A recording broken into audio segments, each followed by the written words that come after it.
In the Gospel of Mark, chapter 10, verses 1 to 12, we find the account of Jesus being tested by the Pharisees in a discussion about the lawfulness of divorce. As was often his way, Jesus turned the challenge into a teaching moment, inviting his listeners to think deeply about the true intention and heart of God's commands.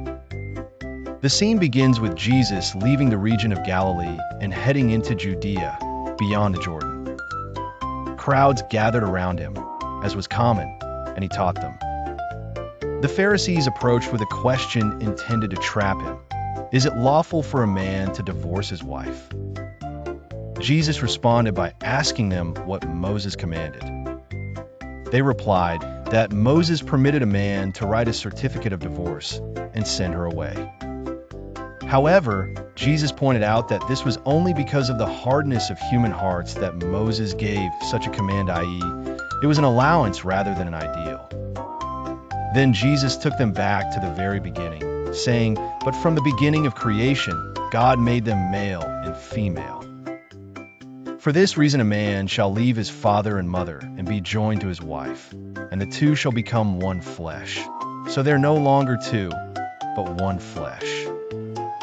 Therefore, what God has joined together, let no one separate." In private, his disciples asked him about this further. Jesus stated clearly, anyone who divorces his wife and marries another woman commits adultery against her. And if she divorces her husband and marries another man, she commits adultery. Through this interaction, Jesus emphasizes the seriousness and sanctity of marriage. In referring back to Genesis, he reminds his followers that marriage is a holy covenant designed by God from the very beginning, intended for lifelong commitment and unity. While allowances like the writing of a divorce certificate were made because of human frailty, Jesus redirects his followers to aim for the divine ideal.